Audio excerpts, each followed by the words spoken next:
The official title of this panel is The Impact of Prostitution on Women. I want to start and say that I realized something when one of the women said that the bad date sheets disappeared from the downtown east side.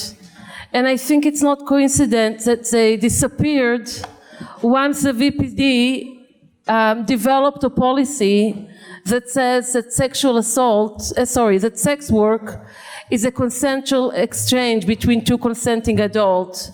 Because anybody who sees those bad date sheets will not accept this definition of sex work.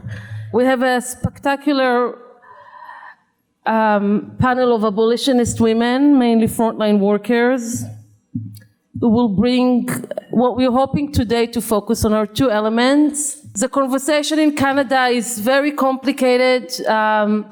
I don't know if our international guests are aware and if our local allies remember, but when Bill C-36 passed, it had a clause. It became a law at the end of 2014, December 2014, and it had a clause saying that within 5 years, the parliament needs to review the law, and a year to that review, it needs to bring recommendation. And we are now at the end of the 5-year period. And from the beginning, the only version in the media about this law that it makes women in prostitution life dangerous, which is, in theory, might have been argued, but the law in general have not been reinforced. So nothing has really changed in terms of police forces in most places in the country relating to men. So there is no real way to evaluate the impact of the law on women in prostitution because the law has not been existing de facto. And so we have that context, but also we hear more and more women speaking about prostitution as a really harmless possibility to add to their income. And we have anecdotes of a nurse, an engineer, a woman who went to university, and they tried prostitution as a legitimate, flexible way to make money. One woman immediately exited. She was raped by her first John. The other exited after a few months, and some just called us a year later to say, we want to talk about the trauma that we experienced. So we do hear women, based on the promotion and the propaganda of prostitution, choosing prostitution, at least as an anecdote, because usually they do not call rape relief, but only after they got out of it, they realized what had happened to them. So we were hoping to focus this panel, and we're going to change it. Each of you will have kind of one chance to answer two questions. We wanted to know what is the current narrative that you hear from women in prostitution, and I'll tell you a little bit about what is rape relief hearing. And then we still need to make the argument, the public education argument, why we are calling for the criminalization of men. So we would like to know why you judge it useful to arrest and to criminalize men who buy women in prostitution. But first I wanted to tell you what we know about, at the moment, for the women who call our crisis line. We looked at 80 calls, 80 women, 80 cases of women who called us in the last year. Their entry age into prostitution, half of the women, 40 women, entered prostitution before they were teenagers. 3 of them were sold as little girls by their parents, and the rest was 14, 15, 16. The other half entered to prostitution or resorted to prostitution 19, 20, in the early 20s, except one woman. She was 45. She took a debt to fly from Hong Kong to Vancouver, and then she needed to work back her debt by working in a brothel. But very, very young women, all the other 79, underage or just turned to be adult. The time in prostitution ranges from 1 time, the woman I told you earlier, to 10, 12 years. We work with one woman who's been in prostitution for 23 years. Almost half of the women, 36 out of 80, told us that they were addicted to drugs or alcohol, some of them while entering to prostitution and some of them while being in prostitution. And 8 of the women suffered from mental health, severe depression, suicidal, schizophrenia. This is the things that women tell us, so the numbers might be greater than that. 22 women called us after they exited. 10 of them, almost half, called because they were currently attacked by their male partner or lover, and they usually lived in our house, and while we built relationship with them, they told us about their past and their experience of prostitution. A third of the women, so on top of those 10 women, another 8 women called us because even though they already exited prostitution, they still suffered from the emotional and sometimes for the physical damage that caused them by being in prostitution. Quite a few calls from women who were raped and violently raped by a Joan. 5 of them need immediate medical attention. 9 of the women told us that they were groomed to prostitution while teenager by their adult boyfriends. And 19 of the women, a quarter, were as adult in prostitution they were pimped by their abusive boyfriend or husband, male partner. So there might be a whole version in the world about prostitution as a wonderful choice, as empowerment, as liberation. It's not met with the reality of women's lives. So our narrative, the narrative of the women who call us while they're in prostitution or once they exited prostitution has not dramatically changed. So I wanted to give you that, and I want to hear what you have to say. So we're going to give each of you, Clay, you will have to share your time, up to 10 minutes. Those 10 minutes need to include who you are and from what authority you speak on prostitution. So you have 10 seconds to say the name of the organization. And then within 10 minutes, divide it the way you want. What's the narrative that you hear for women in prostitution right now, and why should we criminalize men? How is it better for women in prostitution and for all women? So my name is Suzanne Jay. I'm a member of the Asian Women for Equality. We've operated before in the past as Asian Women Coalition Ending Prostitution. Some of you might know that we are currently doing a project right now to help women who are saddled with criminal records that are connected to prostitution and other poverty-related crimes and other other criminal charges that are connected to defending themselves against male violence. My group was an expert witness to the Justice Subcommittee and to the Senate Committee in when Bill C-36 was under consideration, and we were also interveners at the Supreme Court case that is commonly known as Bedford, which struck down the laws leading to the modernization of prostitution laws in Canada. So what does prostitution look like for Asian women? I'm going to give you a couple of examples. So about 3 years ago, we met with Crown Prosecutor and investigating officers in Montreal. And they were dealing with a case where they had made some arrests. They'd arrested a criminal ring of 7 people. It was 6 men, all from different Asian backgrounds, and meaning Korean, Chinese, speaking Cantonese, Mandarin, that kind of background, and 1 young white woman. And they were arrested under suspicion of having trafficked up to, and this was something that the police said, on record, up to 500 Asian women across Canada. This was one small group of not probably very super bright people, and there are more. And one of the things that the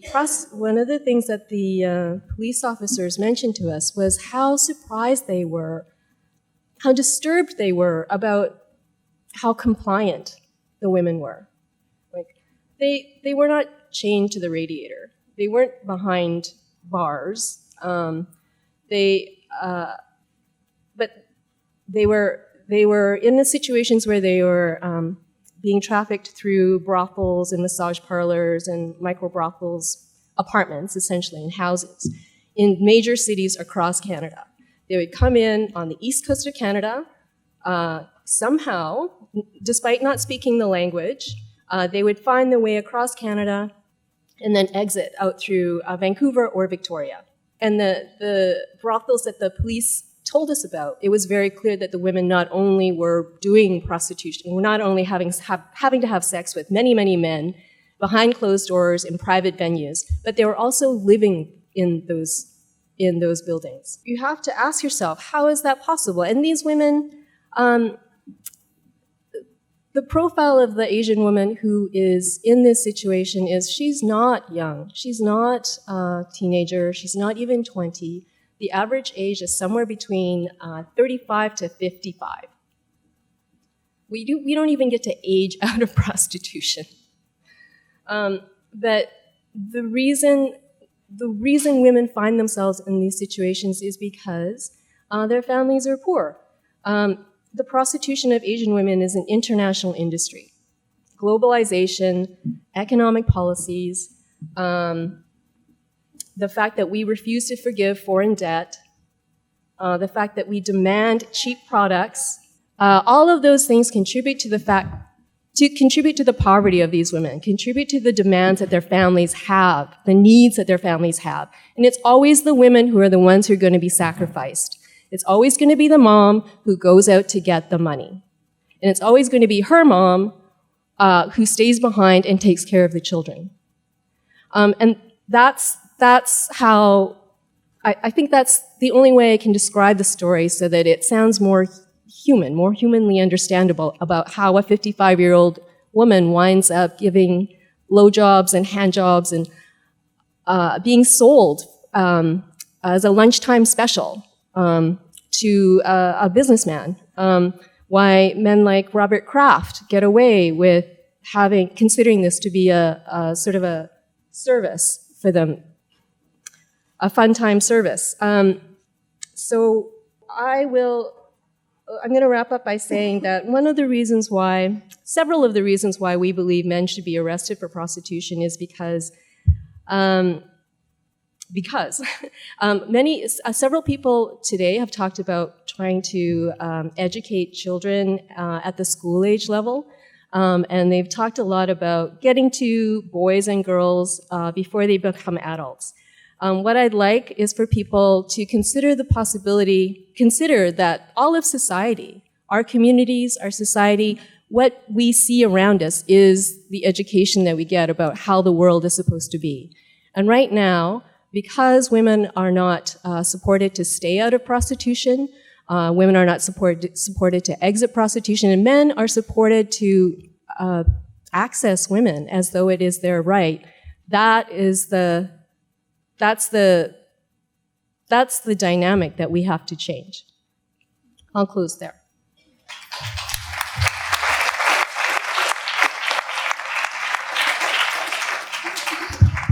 I'm Trisha Bapti. I run an organization called EVE, stands for Formerly Exploited Voices Now Educating. We're all former sex industry women who challenge the idea of sex as work and put it on the continuum of violence against women. We testified in Justice and Senate Subcommittee in support of our new prostitution laws. We too were a part of the Barton case. We've done a few things. My personal history is I got into prostitution around about my 13th birthday, and I got out when I was 28. So the questions are, what is the current narrative I hear, and why do we need to criminalize men? We need to criminalize men because they're showing us today that they don't know how to behave. And they don't know the proper way to interact in society. And they're being fed that message really early on by pornography. I think we do a disservice if we try to separate pornography from prostitution. Pornography is just prostitution on film. That's the only difference.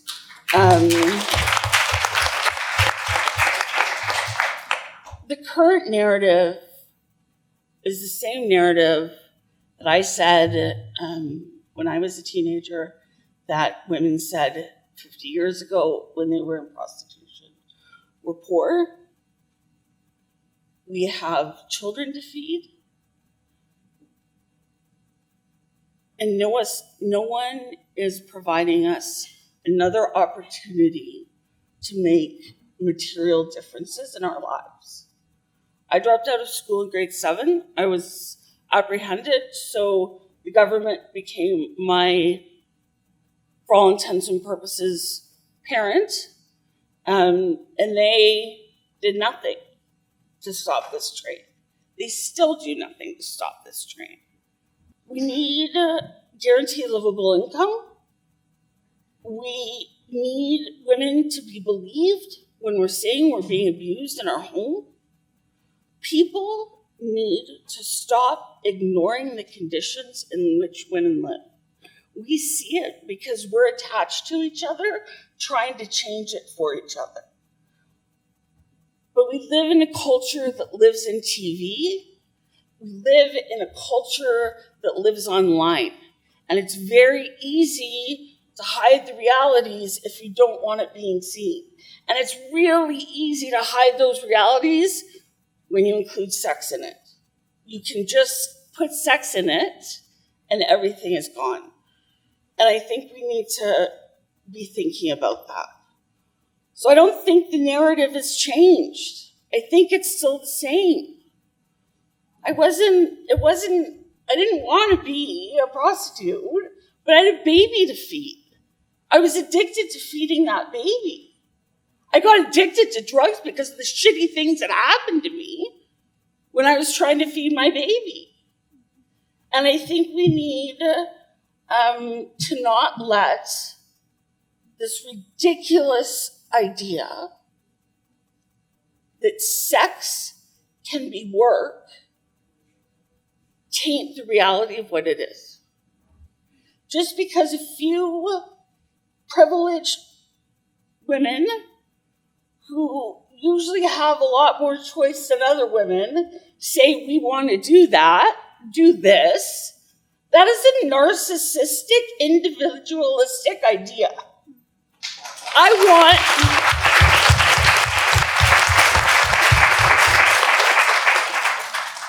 forget who said it, but it always stays with me. My freedom is tied to a woman's freedom in a country I will probably never make it to because we're sisters. So collectively, we need to be fighting for each other, not saying, this is my choice. If it harms other people, sorry about that. They need to work it out. There's no way to eradicate the harm from prostitution because it was not the law that beat and raped me. It was men. It was not the location I was in that was unsafe. It was the man I was in that location with that made it unsafe. And we need to hold men accountable for their actions. It has to be done. I'm tired. I'm so tired of hearing about, what about the men whose wife has cancer? What about the men who just can't get a date? What about the disabled men? What about the women who can't feed her children? Why does their reality trump my reality? It shouldn't at all. So I didn't make much sense. I'm just angry. I'm angry and I'm tired that we're still having this stupid fucking conversation because a bunch of privileged women decided that instead of using their degrees, they'd rather enter into sex work, as if that doesn't have implications for every woman on the planet. It's not a solitary decision. Okay.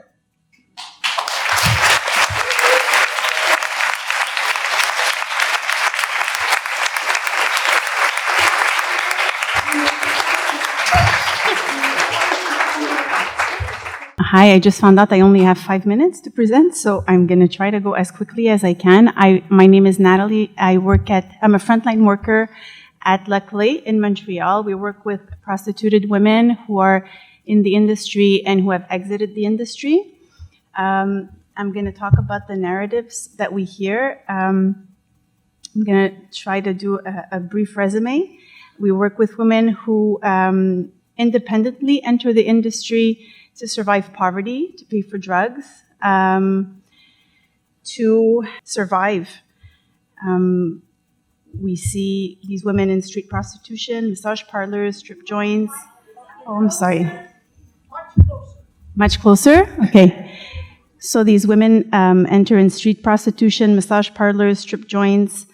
They have friends or clients who pay for their sexual services with drugs. These women have little alternatives to get out of the industry. Like I said, they're in survival mode. There's lots of confusion about where to start, what are the priorities. Lots of accompaniment is needed from us. They go in and out, end of the month prostitution to be able to just pay the rent. And we find that housing and mental health resources really are not adapted to the needs they have. There's the consequences, I would say, from the violence that they lived before entering, because there's a lot of things that make it that these women enter prostitution, but the violence that they suffer while they're in prostitution leaves them with terrible traumas, sexual violence, mental health problems, judicialization, homelessness, loss of children to protective services, domestic violence. Anyway, it's not easy for them. We also work with women who are under the domination of pimps. These women are harder to work with. We have little access to them. We also offer services to parents of girls who are in the industry, so we have a lot of access to their stories through the parents.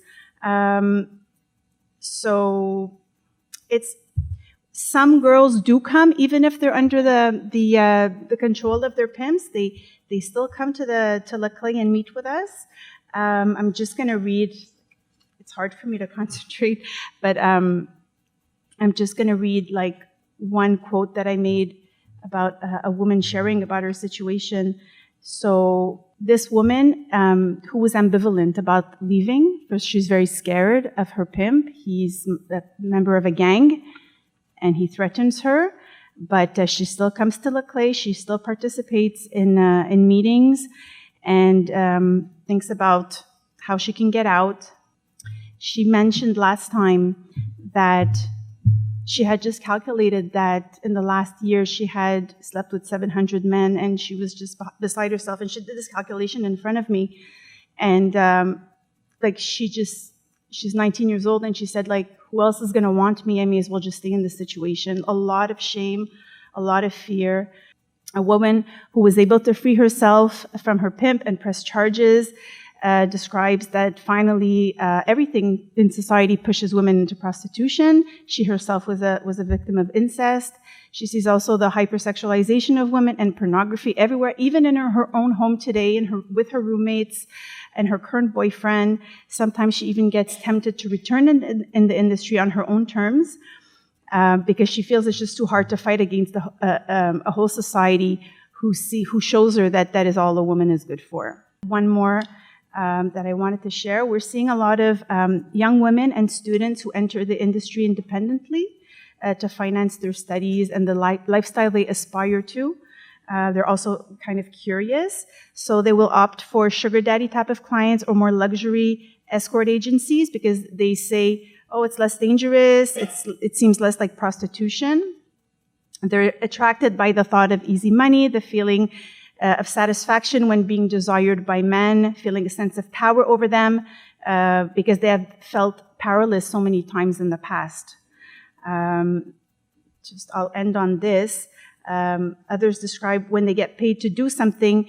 Yeah, there's like a trivialization of prostitution, of also sexuality. I think pornography has an effect on the sexuality of young girls. In Quebec, we didn't have sex education for 15 years. It's just coming back. I think it's only a year it's back in schools. So women and girls and boys are learning from pornography about sexuality, and girls are made to do things they just don't want to do. They feel degraded doing.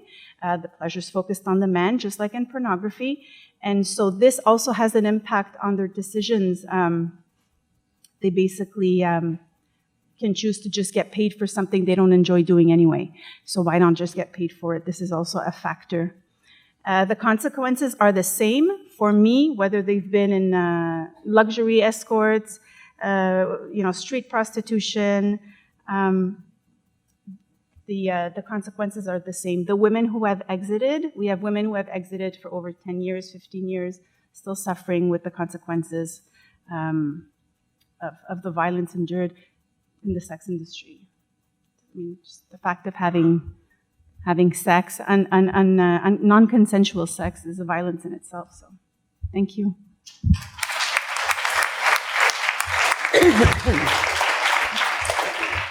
Sorry, Nathalie, to have proposed to share your time. And thank you for sharing it with me. I'll do it as fast as possible. CLE stands for the Coalition Against Sexual Exploitation, just in case you wonder, in French, of course. We exist for the last 15 years and with a very clear feminist abolitionist agenda to end prostitution as a form of violence against women and to contribute to changing women's lives. And in order to do that, we need to change the world, as we know, and change men. Specifically on the question of criminalizing men, I think that we have to realize that when we look at prostitution, we're actually looking at two systemic way of oppressing women. And we're talking about patriarchy, of course, like in any other form of violence against women, but we're also talking about an industrialization of prostitution, which means you're talking about capitalism having found a way, and pornography is the same, having found a way to make money out of violence against women. And so it makes it difficult it's not the same tools that you can use as other type of violence against women when you want to work against, to abolish prostitution. In Canada, we have the law since 2014. It's very far from being perfect, but a little bit like Gwendolyn was doing at the beginning. For me, what's more interesting is the preamble to the law. Because first of all, for the first time in Canada, we recognize that prostitution or sexual exploitation is a crime against the person and not a crime against moral, which it was in the section before. It means that if we applied it, if we understood what this very thing it means, really, we would do much more than apply that law. We would work a little bit like the Nordic model, also called the equality model. We would put the three things together, like the Swedish have started to do, and other countries have followed. We would put together prevention, so countering any type of effects of pornography and questioning actually the existence, the very existence, and work in sex education, not only as per se sex education, but also equality education, because they have to go together if we want to end this type of, this form of violence against women. We have to criminalize the purchase of sexual acts. It's at the center of any law and any intention to actually change the reality of women in prostitution, but also of all women. I think we forget sometimes that prostitution is about all women. It is about every woman being considered sellable, buyable, disposable.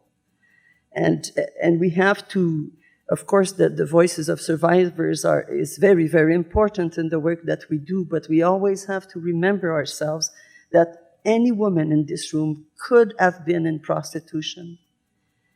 It's only a few situations away from getting you, and then it's much easier, as we know, much easier to get in than to get out. And so I think it's important to put that into perspective as well when we talk about prostitution. So criminalizing the purchase of sexual acts is, well, we talked in the previous panel about the impunity, and then the question there, how we can get justice out of justice. It's clear that when we're looking at the question of prostitution, you can imagine if women who are in prostitution. They want to charge or to accuse, not charge, accuse men of raping them. You can imagine the hurdles that they have in the midst and the judgment that they have to go through. And we have to make sure that the men know that this is a little bit like what Trisha was saying. In order to change men and men's behavior, they have to understand that this is unacceptable, but it's not just unacceptable for a few of us, it's unacceptable in a country that believes, or in a society that believes in equality between men and women, but also between all women. And of course, we need exit support services that is central to the idea of offering alternative to women. Thank you very much.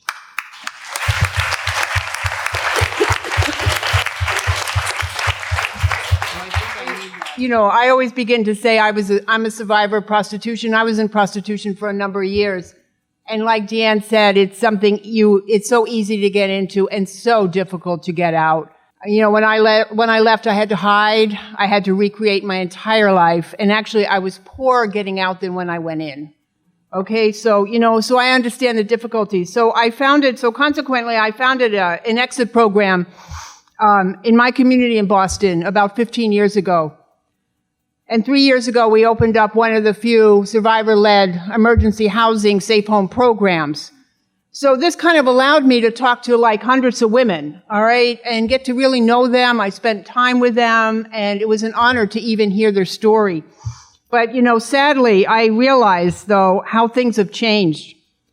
You know, the politics of inequality, our ruthless power disparities, and racial marginalization has rendered like too many young women vulnerable to this sex trade and a more brutal sex trade.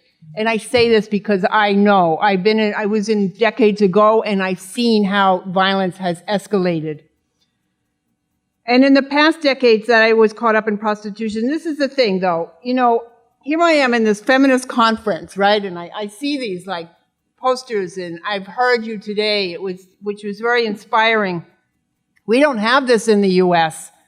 We don't talk about feminism anymore.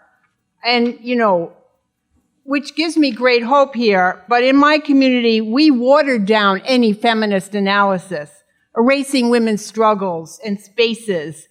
And it's, of course, purposely done. And, you know, this is the thing, too, though. You know, in the U.S., we are also, you know, in political madness. I'm sure you know. But while we are erasing feminist, you know, organizing, this is the thing. The life circumstances of poor and marginalized women has deteriorated significantly.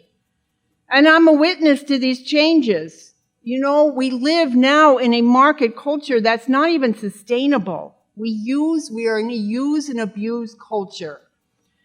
And a cruelty and violence that's so normalized. So we have to ask ourselves what I'm asking myself today, you know, listening to you all, what happened in the U.S.? You know, what do we do? And, you know, and also, you know, prostitution just continues to be, you know, a continuum of violence that a lot of us endured and started early on.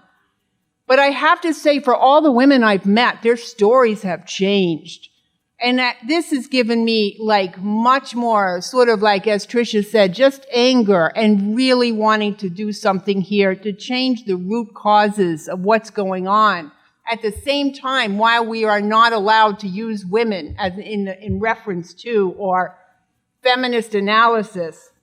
So I'm all interested in the questions that were raised today. What do we do? You know, and maybe because I'm older now, I want to see something happen. And actually, and also because not only from what I know about prostitution, I was in it for off and on for almost 20 years. But it's because of who I met over these years. It's also like made me even more like wanting to do something really radically different, like a revolutionary different culture change, because we cannot afford not to do anything. And some of these issues are tied in so much into other issues. Environmental, we use and abuse resources, people, disposable. And so we can't afford not to do something. So I want to see something happen after this. I want to see, invite me back if you're going to do an organizing event, because I want to be part of that. So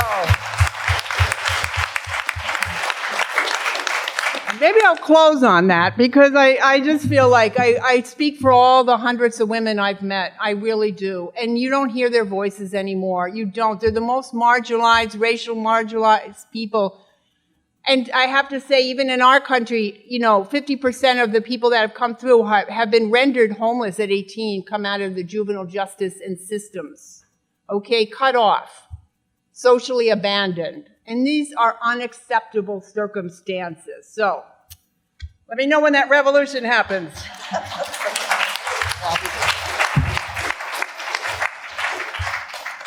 Bonjour, Shweganun Nidishnakaz Adik Dodam from Shoal Lake First Nation, 40 in northwestern Ontario. So I introduced myself with my spirit name, because that is an important part of, that's actually who I am.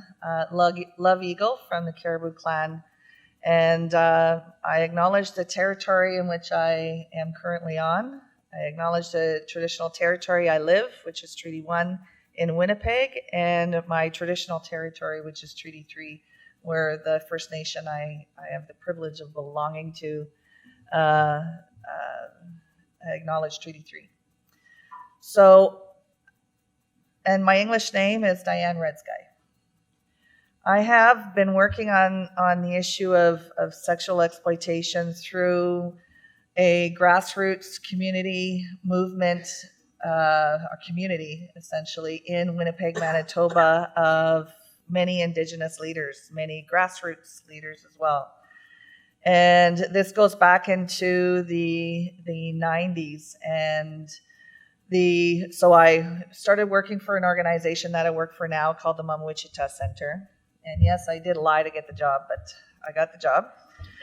And so back then we started organizing as a grassroots community and started working with government. And I want to also be clear that Manitoba and Winnipeg, it's like we have a huge area, but we don't have a lot of people. Our entire population for our province is 1.2 million people. So it really is like an old, like a small town feel, even though we're of a city of just over 700,000 people. So everybody does know everybody. And it's important to me to put that context to it, because I was working in the grassroots frontline, doing both child protection work and youth work and family resource development work, and working with Indigenous families. And so I did that for a number of years. And through that time, we started and launched a provincial strategy called Tricia's Trust in honor of a teenager that committed suicide because we missed it. We missed all the signs. She was being sexually exploited. And so she is a constant reminder that we need to keep our eyes and ears and everything else open and pay attention and work together. So we launched a provincial strategy in Manitoba back in 2000. And today that strategy is now 19 years old and over $11 million annually that we put into investing into addressing sexual exploitation and sex trafficking of women, girls, and adults, both, and now getting into men and boys. So this strategy in itself has everything from laws. There is we enforce a portion of the Child and Family Service Act that anybody that is responsible for putting a child in need of protection is committing a crime. And so we use the Child and Family Service Act for that. What's also important is that in our provincial strategy, anybody that is under the age of 18 that is being sexually exploited, trafficked, they're considered victims of child abuse. And so that is a very different narrative that I learned later on that is not consistent across Canada. We opened up a safe house for teenage girls. We opened up a rural healing lodge also for teenage girls, which continues to be the only one in Canada for victims of sexual exploitation and sex trafficking, of rebuilding their lives. Huge outreach. We have coalitions as well.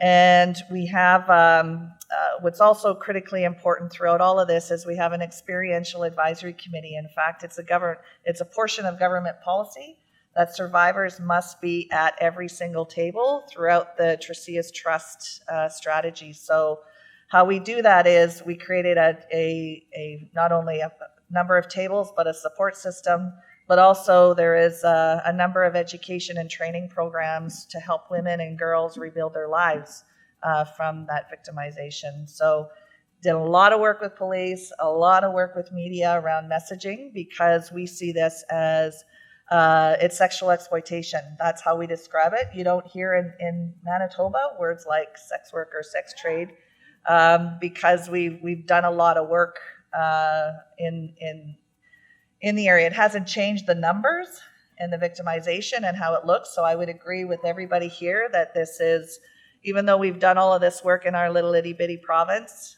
we can't keep up with $11 million for 1.2 million people on how so many people and so many men continue to target and victimize women and girls. This is a campaign that I just brought here called Buying Sex is Not a Sport. Again, another grassroots response when the Grey Cup was in. So I do have some t-shirts that I'm going to gift to Vancouver Rape Relief. If you can sell them, make money, please keep it, use it.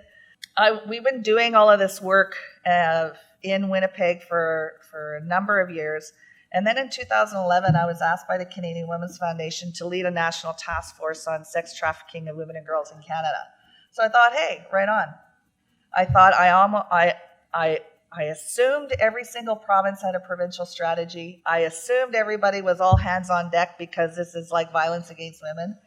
I assumed that there was all these resources that were happening, education and prevention programs across the country, and there was nothing. Manitoba was the only province at that time in 2011 that had a provincial strategy already for 11 years. And so it was shocking to find out, you know, it's kind of like getting my head out of the sand.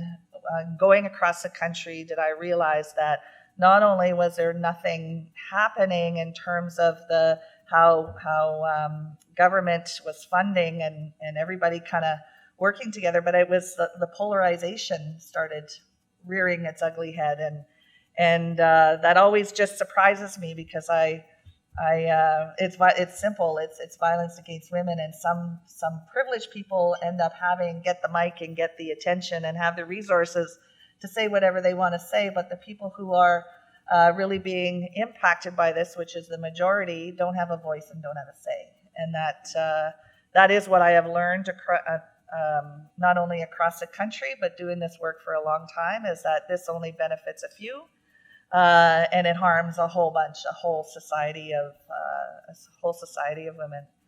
And so the Canadian Women's Foundation National Task Force really just concluded at the end of it, you know, in addition to the 34 recommendations, but its major recommendation at the end of it was that when you have women's equality, you solve a whole bunch of, this is the ticket to solving this issue of sexual exploitation and sex trafficking. So then now going back to the Mama Wichita Center after concluded the task force and working in that area, and now Bill C-36 comes.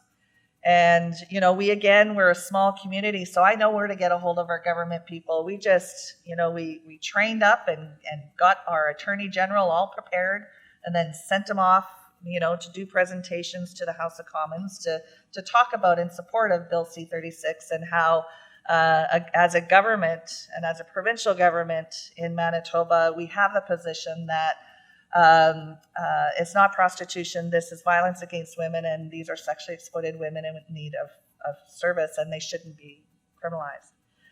So so in addition to, like, I was there, and, you know, a number of other people were there from Manitoba. So as a result of that as well, and again, a lot of the relationship building within our city, that we have worked with our police, and they actively enforce the Bill C-36. If they didn't, I just couldn't imagine how it would be terrible for them not not to do that. But we do a lot of outreach in Frontline together in tandem.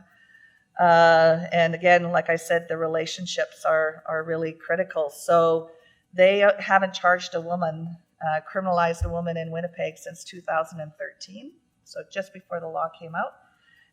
And now they go full force on going after the demand. And so this is just one of the campaigns that we have. And they go full force on the demand, which really allows outreach to step in and build those relationships with women, because at the end of the day, women are still poor. Women need money.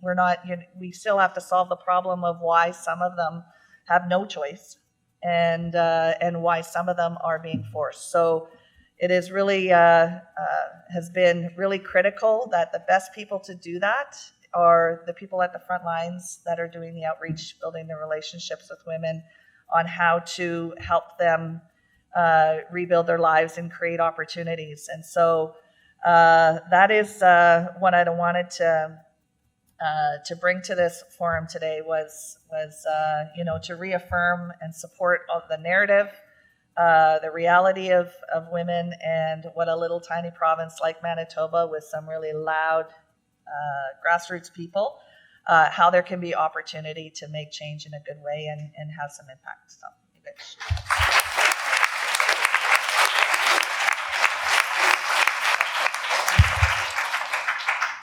So my name is Elisa Bernard, and I'm the Director of Education and Partnerships at the Organization for Prostitution Survivors in Seattle. We have a very interesting model in Seattle. Though I live in the same country of insanity that Cherie is mentioning earlier regarding our wonderful leadership, we do something a little bit different. So criminalization is the way the United States works, across the board almost. And it doesn't really say anything different about prostitution. So everybody is criminalized within prostitution within the United States. That third-party profiteers, that is buyers, and that is people within prostitution who are almost always women. The reality of the situation is we took a very hard, long look at what we were doing in King County, and we realized we were doing it wrong. Arresting the women does nothing. And we decided we didn't want to do that anymore. So we did flip our script around, and we have kind of an informal Nordic model style policy. So even though you guys have the law, we have something even better. We have a lot of support within our government systems, up until recently. When we talk about what is the narrative around prostitution right now, what I want to say is that, it's the same narrative that you're hearing across the table. This is predominantly Black and brown girls being sold for sex. These is predominantly Indigenous women. This is predominantly Asian women. Whenever I go and do talks, one of the first things I say when I get on stage is most women that I serve don't look like me. And we really need to acknowledge that fact, that there are root factors that contribute to vulnerability to entering the sex trade, and unfortunately, marginalization, racism, sexism, and all of these other oppressions are what's contributing to that. But those are root factors that contribute to somebody's vulnerability. That's not the root cause. The root cause is always going to be men's demand for commercial sex, period. So entry is the same, and it's the same as it's always been. It's poverty, it's violence, it's the resulting impacts of colonialism and racism, but the way prostitution is expressing itself, specifically within the market in King County, is changing. And the reason for that is that we've always been a really tech-heavy city. We have Microsoft, we have Boeing, we have Amazon. I'm so terrified that I'm being recorded right now after saying all those names. Oh, wait, no, I'm not. I'm in Canada. Anyways, so what we were seeing was a lot of online-based prostitution. And that has actually changed a lot because our criminal justice system went very hard against our online demand. Which is amazing, which means, unfortunately, though, a lot of that market moved out to the streets. So the reality is there aren't more women doing prostitution or being prostituted within our street-based systems. They're just visible now. So the reality is before they were living and dying in online brothels and nobody cared because nobody saw them. And now the community is all pissed off because they're like, hey, they're out here lowering my real estate values. And my response to that is, fuck your real estate values, to be very frank. So, thanks.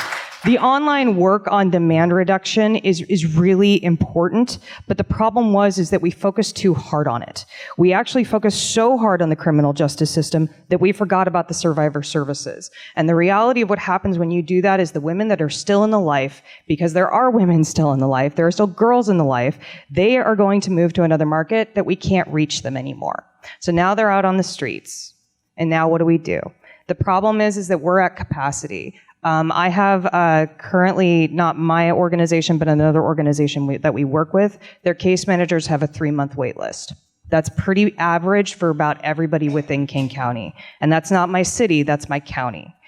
So exit services are really essential, and to be very honest, they're often overlooked. And in King County, there are groups that are really pushing that quote-unquote pro-sex as work narrative. And so they're really pushing the harm reduction services. And truthfully, they're condemning the exit services. They recommend, so this is actually in a harm reduction talk I went to just to be like, what is this nonsense you are speaking of?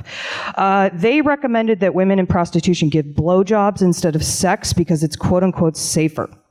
They have bastardized the true meaning of what harm reduction actually is, and they've conflated it with promotion. Because they're telling women to get managers. Yes, they are telling them to get pimps because they think it's safer. So this is normalization, this is sanitization of this violence. And when we talk about sex as work, we are condemning a certain class of women, mostly women who are in poverty, who are black, who are women who are indigenous, who are Asian, to a death sentence of the sex trade. This is, as Tricia said, this is a narrative that's getting pushed forward by white women, and it's unique. And it's not unique at all.